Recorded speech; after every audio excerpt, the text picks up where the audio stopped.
Hello बच्चों, let's read the question. The question says, describe the method which can be used to separate two compounds with different solubilities in a solvent S. तो बच्चों हमें यहाँ पे question में क्या कहा जा रहा है कि suppose there are two compound A and B. ठीक है, this two compound have different solubility in a solvent S. तो बच्चों देयर इज ए सॉल्वेंट, ठीक है, that is called S and हमारे पास दो कंपाउंड है जिनकी सॉल्युबिलिटी S में डिफरेंट है. मतलब सपोज कि A इज मोर सॉल्युबल. अगर हम सॉल्युबिलिटी सपोज ये मान के चल लिए, ठीक है, solubility of A is more than B in S. ठीक है, तो हमने A और B का इस सॉल्वेंट को हमने सॉल्वेंट में क्या कर दिया, इनको मिक्स कर दिया.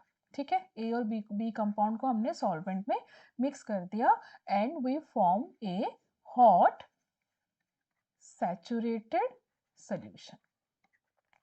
ठीक है, हॉट सैचुरेटेड सॉल्यूशन प्रिपेयर करेंगे.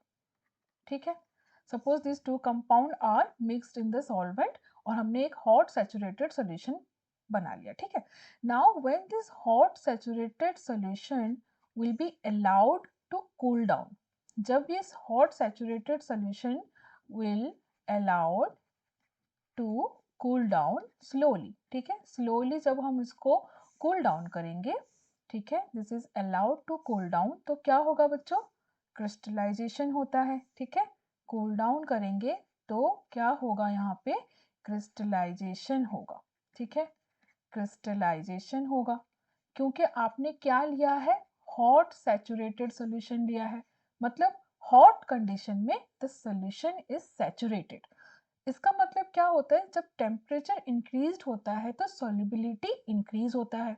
इसका मतलब अगर हमने हॉट कंडीशन में सैचुरेटेड सॉल्यूशन बनाया है और उसको हम कूल डाउन कर रहे हैं, तो मतलब क्या हो रहा है, यहाँ पे सॉल्युबिलिटी जो हो रहा है कंपाउंड का धीरे धीरे डिक्रीज होगा. सॉल्युबिलिटी क्या हो जाएगा, डिक्रीज होगा विथ कूलिंग डाउन. ठीक है, इसीलिए इसको कूल डाउन करते हैं. ठीक है, सॉल्युबिलिटी डिक्रीज होगा तो बच्चों क्या होगा, जो आपका कंपाउंड जितना इनसॉल्युबल होगा वो सॉल्यूशन से बाहर निकल जाएगा. उसी को हम क्या कहते हैं, क्रिस्टलाइजेशन, है ना. तो जो भी कंपाउंड, अब हम यहाँ पे एक मिक्सचर में हमने दो कंपाउंड लिए हैं, तो जिसका सॉल्युबिलिटी ऑलरेडी सॉल्यूशन में लेस है. ठीक है, पहली बात तो हम हॉट सैचुरेटेड सॉल्यूशन ले रहे हैं, इसका मतलब हमने एक्सेस ऑफ कंपाउंड ले लिया है क्योंकि हॉट कंडीशन में सॉल्युबिलिटी इज हायर. जैसे ही हम उसको कूल डाउन करेंगे तो ऑलरेडी सॉल्युबिलिटी डिक्रीज हो जाएगा, ऊपर से जो लेस सॉल्युबल होगा उस वो तो ज्यादा इनसॉल्युबल होने लगेगा, किसमें, कूल कंडीशन में. तो जब वो इनसॉल्युबल होने लगेगा तो it will get out from the solution, जिसको हम क्या कहते हैं, क्रिस्टलाइजेशन. तो जब पहला क्रिस्टलाइजेशन होगा तो उस टाइम पे कौन सा कंपाउंड निकल के आएगा बच्चों, जो कि लेस सॉल्युबल होगा. Because A is more soluble तो it will remain in the solution, और जो कि लेस सॉल्युबल होगा वो फर्स्ट क्रिस्टलाइज होके निकल के आएगा. ठीक है, जो आपका ये हॉट सैचुरेटेड सोल्यूशन है, सपोज ये आपका मदर लिक्विड है जहां से हमने अपना एक्सपेरिमेंट स्टार्ट किया होगा. This is called your mother liquid. ठीक है, ओके, तो मदर लिक्विड में क्या क्या थे, ए एंड बी थे. क्रिस्टलाइजेशन हमने किया तो सबसे पहले बी क्रिस्टलाइज होकर निकल के आएगा because it solubility is less. Once it is come out, इसको हम क्या कर लेंगे, फिल्टर कर लेंगे. ठीक है, फिल्टर करके इसको ड्राई कर लेंगे. ठीक है, तो ये आपका यहाँ पे ये सेपरेट हो गया. उसके बाद जो आपका मदर लिक्विड बचा बी के निकलने के बाद, दिस मदर लिक्विड में क्या होगा, आपका ए रिमेनिंग होगा. ठीक है, after the crystallisation of B, यहाँ पे आपका बी के साथ आपका जो मदर लिक्विड होगा, ठीक है, दैट विल कंटेन, ठीक है, मदर लिक्विड के साथ आपका क्या होगा, ए होगा. ठीक है, ए होगा आपका रिमेनिंग. फिर जब इसको हम फर्दर हॉट सैचुरेटेड सॉल्यूशन बना के, ठीक है, अब इसमें यहाँ पे हॉट सैचुरेटेड सॉल्यूशन बनाने की जरूरत नहीं पड़ेगी बच्चों क्योंकि ऑलरेडी हमने हॉट सैचुरेटेड बना रखा है.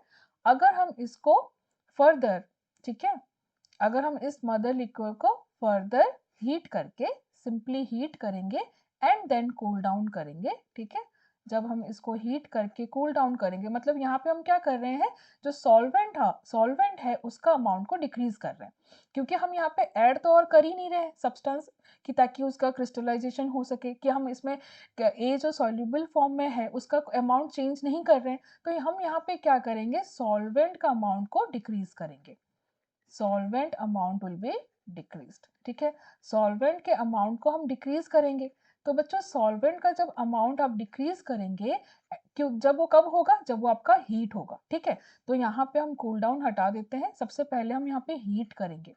हीट करेंगे किस लिए, हीट हम करेंगे to decrease the solvent amount. Solvent amount decrease होने के बाद जो भी आपका सॉल्यूशन बनेगा, हॉट सॉल्यूशन बनेगा। ठीक है, ये जो हॉट सॉल्यूशन बनेगा उसको हम फर्दर कूल डाउन करेंगे, स्लो कूल डाउन करेंगे, तो क्या होगा, यहाँ पे फर्दर क्रिस्टलाइजेशन होगा बच्चों, फिर से क्रिस्टलाइजेशन होगा, बट इस टाइम आपके क्रिस्टलाइजेशन में which compound will get out, it will the compound A जिसकी solubility ज़्यादा था। तो इसको हम फर्दर फिर क्या करेंगे, क्रिस्टलाइजेशन होने के बाद इसको हम फिल्टर करेंगे। ठीक है, फिल्टर करके ड्राई करेंगे and we get the compound B here. यहाँ पे हमें सॉरी कंपाउंड ए मिल जाएगा यहाँ पे, तो ए और बी जो कंपाउंड हुआ आपका सेपरेट हो गया, and the whole process is known as, this process is known as fractional crystallisation. ठीक है, this is called fractional crystallisation. तो बच्चों यहाँ पे क्या हो रहा है, क्रिस्टलाइजेशन हो रहा है लेकिन फ्रैक्शन में हो रहा है, therefore it is called fractional crystallization. So दो कंपाउंड अगर एक ही सॉल्वेंट में उनकी solubility डिफरेंट हो रहा है, then we can separate them by fractional crystallization. This is the separation technique. I hope you understood well. Best of luck.